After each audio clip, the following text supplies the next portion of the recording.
a contar una experiencia que me relató un reconocido evangelista norteamericano. Una vez que me encontré con él y su esposa años atrás. El matrimonio había venido como misionero a nuestro país. Y uno de sus objetivos era visitar una campaña evangelística, porque había llegado hasta sus oídos el comentario del gran mover de Dios en Argentina. Quería conocer el porqué de aquellas asombrosas conversiones, milagros y liberaciones. Así fue como se acercaron una noche a la campaña. Mientras estaban entre la multitud y sin haber conversado con nadie de aquella inquietud, se les acercó un individuo desconocido. Sin siquiera presentarse, les hizo la siguiente pregunta. ¿Quieres conocer el porqué de esta gran victoria espiritual? Ellos obviamente respondieron sí. Este desconocido les guió entre la multitud, abriéndose paso hasta llegar detrás de la plataforma, donde se estaba dando el mensaje de Jesucristo. Allí debajo se encontraban cientos de personas que llevaban muchas horas con intercesión profunda, orando, llorando y clamando junto a María, mi esposa, que los acompañaba. Al ver esto, el hombre desconocido les dijo, he aquí el secreto. Luego desapareció y nunca más lo volvieron a ver. Ninguno de nosotros sabe quién era ese individuo, aunque intuimos que no se trataba de una persona, sino de un enviado del Señor.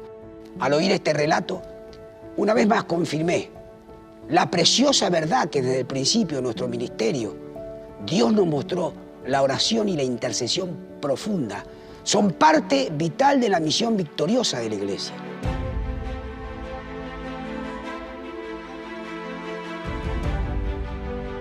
La intercesión nace en el mismo altar de Dios. Cuando somos capaces de sufrir por los perdidos, es sabido que el fuego es uno de los principales elementos purificadores. Dicen que el fuego mata todo, combate las impurezas, gérmenes y microorganismos nocivos para nuestra salud. Lo mismo ocurre con el fuego del altar, lo quema todo. Cuando nos encontramos frente al altar del Señor, Él se encarga de quemar todas nuestras impurezas. Pero la palabra dice que somos nosotros, la iglesia, los encargados de mantener ese fuego encendido.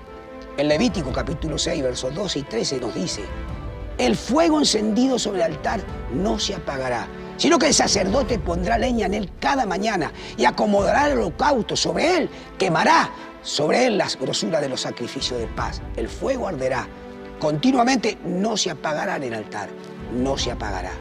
Es obligación del sacerdote mantener siempre la llama encendida. Este debe poner leña en el altar cada mañana.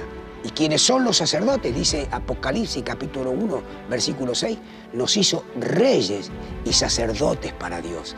El Señor nos ha levantado a nosotros, la iglesia, a usted y yo, como reyes y sacerdotes.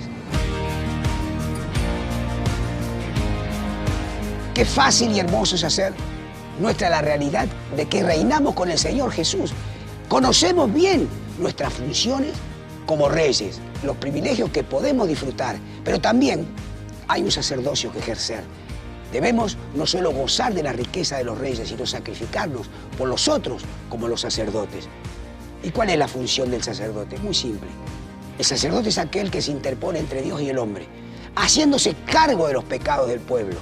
Ezequiel, capítulo 22, versículo 30, nos dice, y busqué entre ellos hombre que levantase vallado y se pusiese en la brecha delante de mí a favor de la tierra, para que yo no la destruyese, y no lo hallé. Dios busca hombres y mujeres valientes que quieran ponerse delante de Dios y no solamente complacerse de sus bendiciones. En la Escritura vemos muchísimos ejemplos de personas que intercedían por otras. Cuando el pueblo sufría hambre, Moisés clamaba a Dios. Cuando el pueblo tenía sed, Moisés intercedía delante de Dios. Siempre que los israelitas se veían en aprietos y sufriendo, allí estaba Moisés, cargando con todos los reclamos del pueblo, haciéndose responsable por ello frente a Dios. Daniel fue otro fiel intercesor. Sin haber cometido los pecados del pueblo, los hizo propios al clamar en ayuno y lloro y cenizas por el perdón de Dios. Podríamos hablar de tantos otros como Abraham, Débora, Jeremías, Joel, Elías y más. Ellos se pusieron en la brecha delante del Señor.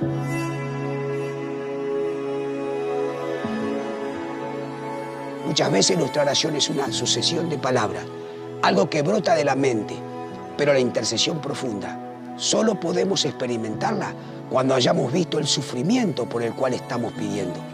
¿Cómo puedo orar por un drogadicto si nunca vi uno morir en el hospital o nunca sentí a una madre llorar pidiendo desesperadamente ayuda por su hijo? Cuando la droga entra en un hogar, destruye todo. No podemos interceder por un hombre preso del alcohol si no soy consciente de la violencia que existe en el hogar cuando alguien es alcohólico. Toda la familia padece violencia, agresión y dolor. Cuando oro por matrimonios, por la familia, lo primero que viene a mi mente es aquello que he visto cientos de veces en las campañas. Niños llorando, tirando de mis pantalones, pidiéndome que ore para que mamá o papá vuelvan a casa. Recuerdo esto y entonces sé cómo pedir, cómo interceder. No me es difícil gemir porque estoy viendo el efecto que produce un matrimonio destruido. Lo mismo siento cuando entro en un hospital y me acerco a la camilla a orar por un enfermo. ¿Qué quiero decir con esto? La iglesia debe conectarse con el dolor de las personas perdidas. Debe conocer e involucrarse y sentir todo lo que produce el ser humano, el avance de las tinieblas. Creo que uno de los peores males que padecemos como pueblo de Dios en la actualidad es la apatía, el ignorar lo que sucede afuera. Estamos felices dentro de nuestros templos con nuestras actividades, en nuestros asuntos, y nos olvidamos de ponernos en la brecha. Si estás dispuesto a interceder, prepara una toalla bien grande porque la vas a empapar con tus lágrimas. Cuando sintamos el dolor y suframos por ello, no podremos menos que clamar con llantos y gemidos. La palabra dice, los que sembraron con lágrimas, con regocijo segarán. Jesús mismo al elevar sus oraciones al Padre lo hacía de esta manera. Leemos en Hebreos 5:7, y Cristo en los días de su carne, ofreciendo ruegos y súplicas, con gran clamor y lágrimas al que le podía librar de la muerte, fue oído a causa de su temor reverente. Tomemos como ejemplo a nuestro Salvador y comencemos a orar, clamar, gemir, llorar con gran clamor y lágrimas por aquellos que se pierden. No dejemos pasar un solo día más sin que esto sea una realidad en nuestras vidas.